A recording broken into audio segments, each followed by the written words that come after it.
आगरा में मेट्रो के दोनों कॉरिडोर और स्टेशनों के निर्माण में की लागत 8,380 करोड़ रुपए आएगी। इसमें सिकंदरा से ताजमहल तक कॉरिडोर 1 पर करीब 5,000 करोड़ और कालिंदी विहार से आगरा कैंट तक कॉरिडोर 2 पर 3,380 करोड़ रुपए की लागत आएगी। टेंडर हो जाने के बाद एक एक चीज का हिसाब लगाया जा रहा है। शहर में दोनों कॉरिडोर की कुल लंबाई 30 किलोमीटर होगी।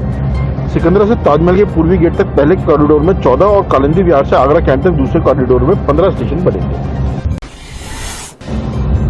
आगरा में मेहताब बाग के पास 2.5 करोड़ रुपए कीमत की 2100 वर्ग मीटर सरकारी जमीन बेचने वाले 5 नए भूमाफिया बुधवार को तहसील स्तरीय टास्क फोर्स बैठक में चिन्हित हुए हैं। एतमादुल्ला थाने में एफआईआर दर्ज होने के बाद से 5 फरार हैं। भूमाफिया घोषित होने व संपत्ति जब्त करने के लिए प्रस्ताव जिलाधिकारी को भेजा जाएगा। ज्वाइंट मजिस्ट्रेट एम अरुण मौली की अध्यक्षता में 7 पुलिस क्षेत्राधिकारी, 21 थाना प्रभारी, सिंचाई, पीडब्ल्यूडी समेत 12 विभाग की तहसील स्तरीय एंटी भूमाफिया टास्क फोर्स की बैठक हुई। फिरोजाबाद जनपद की टूंडला विधानसभा उपचुनाव में चुनाव खर्च में भारतीय जनता पार्टी प्रत्याशी प्रेमपाल सिंह धनगर समाजवादी पार्टी प्रत्याशी महाराज सिंह धनगर से आगे निकल गए। भाजपा प्रत्याशी ने 9,56,000 से अधिक की धनराशि खर्च करी, जबकि सपा प्रत्याशी ने 4,04,000 रुपए। टूंडला विधानसभा उपचुनाव में प्रत्याशी द्वारा खर्च का ब्यौरा निर्वाचन आयोग के निर्देश पर खर्च के लिए बनी कमेटी के समक्ष देना होता है। वरिष्ठ कोषाधिकारी अनुराग श्रीवास्तव ने बताया कि 27 अक्टूबर को कमेटी के समक्ष प्रस्तुत खर्च में भाजपा प्रत्याशी प्रेमपाल धनगर ने 9,56,000 से अधिक खर्च किया। प्रधानमंत्री नरेंद्र मोदी से 7 मिनट वर्चुअल संवाद करने वाली आगरा की फल विक्रेता प्रीति की जिंदगी बदल गई है। अब लोग ढूंढते हुए प्रीति की फलों की ठेल पर पहुंच रहे हैं। बुधवार की सुबह ही कम से कम 10 लोगों ने यही पूछा, आप ही प्रीति हैं? आपसे ही प्रधानमंत्री ने बात की थी। आत्मविश्वास से लबरेज प्रीति ने कहा कि यह सौभाग्य की बात है कि प्रधानमंत्री से बात हुई। मैनपुरी जिले के पूती देवी हत्याकांड में आरोपी साइको किलर को जेल भेजने के बाद पुलिस सबूत तलाशने में जुट गई है। बुधवार को पुलिस ने उस जगह खुदाई करवाई जहां शव के टुकड़े दफनाए गए थे। गांव बरुआ नदी में खुदाई के दौरान महिला के बाल, कपड़े और हड्डियां बरामद हुई।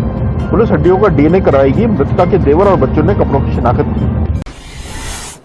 भारतीय प्रौद्योगिकी संस्थान के ऑडिट का हवाला देते हुए आगरा डेवलपमेंट फाउंडेशन ने मुख्यमंत्री से यमुना एक्सप्रेसवे की सड़क सुरक्षा का मुद्दा उठाते हुए पोर्टल पर शिकायत दर्ज कराई है। इस पर कहा है कि 2012 से लेकर जून 2018 तक 5,190 सड़क हादसों में 746 लोगों की जान जा चुकी है और 8,145 घायल हुए। इसके बाद भी आईआईटी के सुझावों को अमल में नहीं लाया जा सका। आगरा जिले के खंदौली क्षेत्र में बुधवार देर रात एक युवक पर अज्ञात ने तेजाब फेंक दिया। घटना उस वक्त हुई जब वह शौच के लिए खेतों की ओर जा रहा था। हमले में युवक गंभीर रूप से झुलस गया है। परिजनों ने उसे अस्पताल में भर्ती कराया है। खंदौली क्षेत्र के गांव बास जोखी निवासी 22 वर्षीय पूरन सिंह पुत्र अशोक सिंह गुरुवार तड़के शौच के लिए गए थे। जब वे लौटे तो उनके शरीर पर कपड़े नहीं थे, झुलसे हुए थे। उनकी हालत देख परिवार में कोलाहल मच गया। हाथरस कांड के बाद हिंसा फैलाने की साजिश के आरोप में पकड़े गए कैंपस फ्रंट ऑफ इंडिया के 4 सदस्यों में से 2 की जमानत पर सुनवाई गुरुवार को मथुरा के एडीजे दशम न्यायालय में होगी।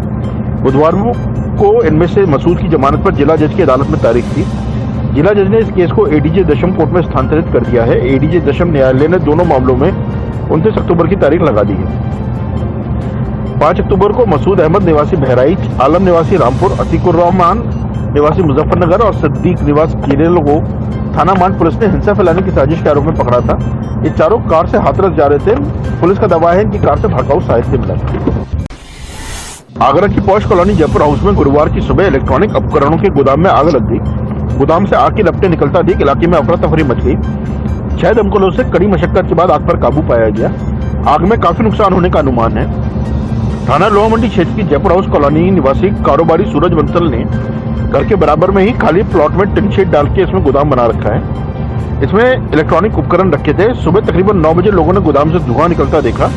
जानकारी होने पर सूरज बंसल मौके पर पहुंचे। में बुधवार को रामबाग चौराहे से बिजलीगढ़ जाने के लिए ऑटो में बैठी सास बहू को चालक गलत रास्ते पर ले जाने लगा। ऑटो रोकने की कहने पर सास को धक्का दे दिया। इसके बाद भी बहू को ले जाने लगा। उसके साथ छेड़छाड़ करी। बहू ने बहादुरी दिखाते हुए चालक की कॉलर पकड़कर शोर मचा दिया। इस पर राहगीरों ने घेराबंदी कर ऑटो रोक लिया। मामले में छेड़छाड़, मारपीट सहित अन्य धारा में मुकदमा दर्ज कर चालक को गिरफ्तार कर लिया गया है।